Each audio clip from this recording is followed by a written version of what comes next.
আসসালামু আলাইকুম সবাইকে। রসগোল্লা স্পন চ্যানেলে সবাইকে স্বাগতম। আশা করছি যে আপনারা সবাই ভালো আছেন, সুস্থ আছেন।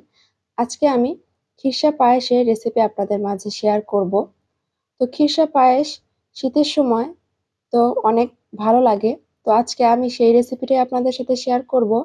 আমি একদম সিম্পল ভাবে এই খিরসা পায়েসটা রান্না করার চেষ্টা করেছি। আপনারা অবশ্যই বাসায় ট্রাই করবেন যদি আমার এই রেসিপিটা ভালো লেগে থাকে। তো চলুন প্রস্তুত প্রণালীতে চলে যাওয়া যাক। প্রথমে আমি একটা প্যান বসিয়ে দিয়েছি চুলার উপরে। তারপর এখানে আমি লিকুইড দুধ ১ কেজি পরিমাণে নিয়েছি। আপনারা আপনাদের পরিমাণ মতো নিতে পারেন। এখানে আমি ১ কেজি পরিমাণে লিকুইড দুধ নিয়েছি। দুধটাকে ভালো মতো জ্বালিয়ে নিতে হবে।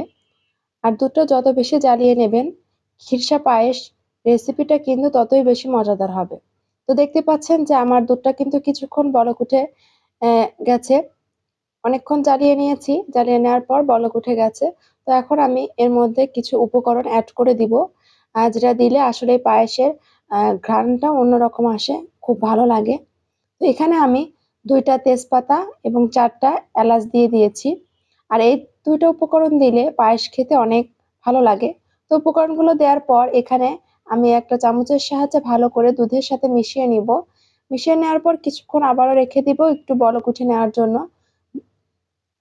এখনো পর্যন্ত যারা আমার চ্যানেলটিকে সাবস্ক্রাইব করেননি, প্লিজ আমার রেসিপি যদি আপনাদের কাছে ভালো লেগে থাকে, এরকম নিত্য নতুন ভিডিও পেতে আমার চ্যানেলটিকে সাবস্ক্রাইব করে ক্লিক বাটন অল করে দেবেন। তো এখন আমি পরিমাণ মতো চাল দিয়ে দিচ্ছি আমার হাতে ২ মুঠ চাল। এখানে আপনারা আপনাদের পরিমাণ মতো দিয়ে দিবেন। চালগুলো দেওয়ার পর এখন আমি চামচের সাহায্যে ভালো করে নেড়েচেড়ে এই চালটাকে পুরোপুরি সিদ্ধ করতে হবে। পুরোপুরি সিদ্ধ করলে তারপরে আপনাকে গুড় এর পরিমাণটা দিয়ে দিতে হবে। চালটা সিদ্ধ হওয়ার আগেই যদি আপনি গুড় দিয়ে দেন তাহলে কিন্তু চাল সিদ্ধ হবে না। তাই আগে পরিপূর্ণভাবে চালটাকে সিদ্ধ করে নিতে হবে। সিদ্ধ করে নেওয়ার পর তারপর আপনি গুড়ের পরিমাণটা এখানে এড করে দিবেন। তো দেখতেই পাচ্ছেন যে প্রায় আমার চালটা সিদ্ধ হওয়ার পথে চলে এসেছে, দুধটাও কিছুখানি কমে এসেছে। তো এভাবেই কিন্তু অনবরত একটু নেড়েচেড়ে দিতে হবে। এই পায়েস রান্নার রেসিপিটা একটু সময় সাপেক্ষ। একটু সময় নিয়ে যদি আপনি হাতে এই রেসিপিটা ট্রাই করেন, অবশ্যই আপনার রেসিপিটা অনেক ভালো হবে এবং বাসার সবাই অনেক পছন্দ করবে, আপনার প্রশংসা করবে। তো যেকোনো জিনিস যদি একটু সময় নিয়ে হাতে নিয়ে করা যায়, দেখবেন সেই কাজটাও ভালো হয়, যেকোনো রেসিপিও ভালো হয়। তাড়াহুড়ো করে কোনো কিছুই কিন্তু করতে গেলে আসলে ভালো হয় না। তাই আমি খুব আস্তে এবং চুলার আঁচ মিডিয়াম রেখে আমি চালটাকে ভালো করে জ্বালিয়ে নিচ্ছি। তো দেখতেই পাচ্ছেন আমি কিন্তু বারবার এসে নেড়েচেড়ে দিচ্ছি, কারণ নিচে ধরে যেতে পারে, লেগে গেলে তখন আর পায়েসের সেই স্বাদটা থাকবে না। তো আমি কিন্তু অফ ক্যামেরায় অনেকবার নেড়েছি, অন ক্যামেরায় আপনাদের সামনে নেড়েচেড়ে দেখাচ্ছি। তো আমার এই রেসিপিটি কেমন লাগছে সবাই কিন্তু লাইক কমেন্ট করবেন এবং যদি ভালো লেগে থাকে আমার এই রেসিপিটা প্লিজ শেয়ার করে দেবেন। আপনাদের নিত্য নতুন কমেন্ট পেতে এবং সুন্দর, সুন্দর অনেকে কমেন্ট করেন, আসলে অনেক ভালো লাগে। এরকম কমেন্ট পেলে আমার পরবর্তী ভিডিও করার উৎসাহ যোগায়।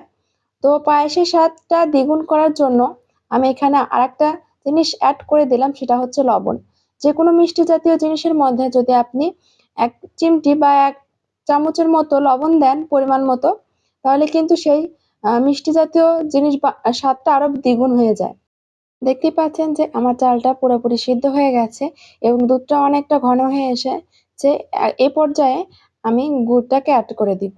আমি আমার পরিমাণ মতো গুড়টাকে এড করে দিয়েছি। আমি বেশি মিষ্টি দেইনি।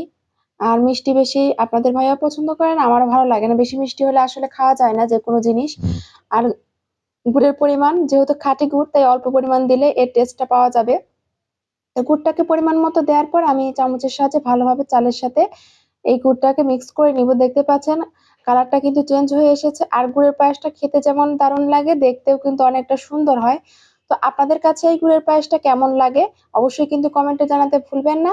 তো এভাবে নেড়েচেড়ে আমি কিন্তু কিছুক্ষণ আরো ভালো করে মিশিয়ে নিতে হবে, যেহেতু গুড়ের একটু দানা আছে। আমি পুরোপুরি ভালো করে ইয়ে করে দেইনি, একটু দানা, দানা রেখেছি। তো ভালো করে নেড়েচেড়ে চামচের সাহায্যে এটাকে গলিয়ে দিতে হবে।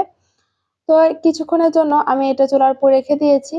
রেখে দেওয়ার পর দেখতে পাচ্ছেন যে বলক উঠে গেছে। আমি কিন্তু চুলার পাশ থেকে একটুকু চলে যাইনি। এখানে কিন্তু দাঁড়িয়ে থেকে অনবরত এভাবে নেড়েচেড়ে দিতে হবে। এই পায়েসটা কিন্তু আমার রান্না হয়ে গেছে। এখন আমি আপনাদের একটা বাটিতে পরিবেশন করে দেখিয়ে দিচ্ছি। দেখতেই পাচ্ছেন কতটা সুন্দর এবং ইয়াম্মি হয়েছে। অবশ্যই কিন্তু এভাবে বাসায় ট্রাই করবেন।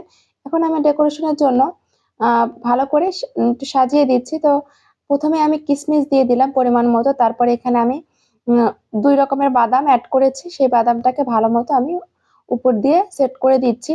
তো আসলে পায়েসের সাথে এরকম যদি বাদাম কিশমিশ থাকে খেতে কিন্তু দুর্দান্ত হয়।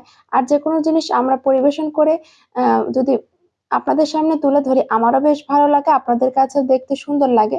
তো এখন আমি একটা আ ফ্রিজে আপনাদেরকে একটু বেড়ে পরিবেশন করে দেখিয়ে দিচ্ছি যে কতটা সুন্দর এবং পারফেক্ট খিরসা পায়েস হয়েছে। তা আপনারা চামচ দিয়ে তুললেই দেখতে পাচ্ছেন আসলে অনেকটা নরমও হয়নি, পাতলাও হয়নি, আবার একদম যে শক্ত সেরকমও হয়নি, একদম পারফেক্ট হয়েছে। তো আপনাদের কাছে আমার এই রেসিপিটা কেমন লাগলো অবশ্যই কিন্তু আমাকে জানাতে ভুলবেন না। আজকের মতো আমার এই ভিডিওটা আমি এখানেই শেষ করছি। সবাই ভালো থাকবেন, সুস্থ থাকবেন। আল্লাহ হাফেজ। আসসালামু আলাইকুম।